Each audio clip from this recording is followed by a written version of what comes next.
ఎడారిలో సెలయేర్లు. జనవరి 16. అప్పుడు పెద్ద తుఫాను రేగాను. మార్కు సువార్త 4:37. జీవితంలో కొన్ని తుఫానులు హఠాత్తుగా వస్తాయి.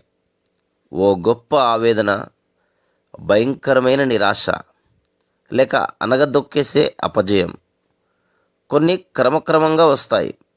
అవి దూరాన కనిపించే మనిషి చెయ్యంత మేఘంలా ప్రారంభమై, ఇది చిన్నదే కదా అని అనుకుంటుండగానే ఆకాశమంతా కమ్ముకొని మనల్ని ముంచెత్తుతుంది. అయితే ఇలాంటి తుఫాను వేళల్లో దేవుడు మనల్ని సేవకి సిద్ధపరుస్తాడు. దేవుడికో దేవదారు వృక్షం అవసరమైతే ఆయన దాన్ని మైదానంలో నాటుతాడు. పెనుగాలులు దాన్ని వరికిస్తాయి, వర్షం దాన్ని మర్దిస్తుంది.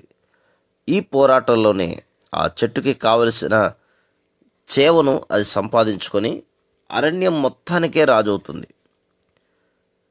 దేవుడు ఒక మనిషిని ఎన్నుకున్నప్పుడు ఆయన అతన్ని తుఫానులో నిలబెడతాడు. మనిషి మగతనం సంపాదించుకోవడం చాలా కఠినమైన పరీక్షలతో కూడుకొని ఉంటుంది. మనిషి ఎవడు తుఫానుకు ఎదురు నిలిచి గెలవకుండా మనిషి అనిపించుకోలేడు. ప్రభు, నన్ను పగులగొట్టు, తిరిగి నీ చేతులతో తయారు చేయి అని తాను చేసిన ప్రార్థన సార్థకం కాకుండా ఎవడూ పునీతుడు కాలేడు. ఒక ఫ్రెంచ్ కళాకారుడు తన అపార మేధాశక్తిని ఉపయోగించి ఒక చిత్రాన్ని గీశాడు. ఆ బొమ్మలో గొప్ప వేదాంతులు, అమరవీరులు, ప్రపంచంలో అన్ని రంగాల్లోనూ ప్రఖ్యాతిగాంచిన మహామహులంతా ఉన్నారు. అయితే ఆ చిత్రం ప్రత్యేకత ఏంటంటే, వాళ్ళు విశ్వవిఖ్యాతి చెందడానికి ముందు కష్టాల్లో ఆరితేరిన వాళ్ళు. ఆ బొమ్మలో అందరికంటే ముందుగా వాగ్దానం వల్ల వారసత్వంగా లభించిన కణానికి చేరలేకపోయిన మోషే ఉన్నాడు. అతని ప్రక్కన తడుములాడుతూ కళ్ళు లేని హోమన్ మిల్టన్ ఉన్నాడు. వీళ్ళందరి ప్రక్కన అందరికంటే ఉన్నతుడిగా కనిపిస్తున్న మరొక వ్యక్తి ఉన్నాడు. ఆయన ముఖంలో వీరెవరి ముఖంలోనూ కనిపించని బాధ ఉన్నది. ఆ కళాఖండానికి తుఫాను అనే పేరు సరిగ్గా సరిపోతుంది. తుఫాను తర్వాతే ప్రకృతిలోని అసలు అందం బయటపడుతుంది.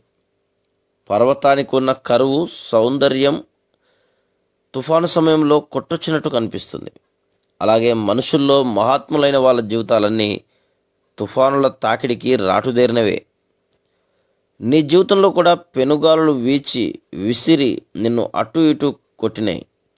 వాటన్నిటి వల్ల నువ్వు పగిలిపోయి అలసిపోయి లోయలో మట్టి కరిచావా?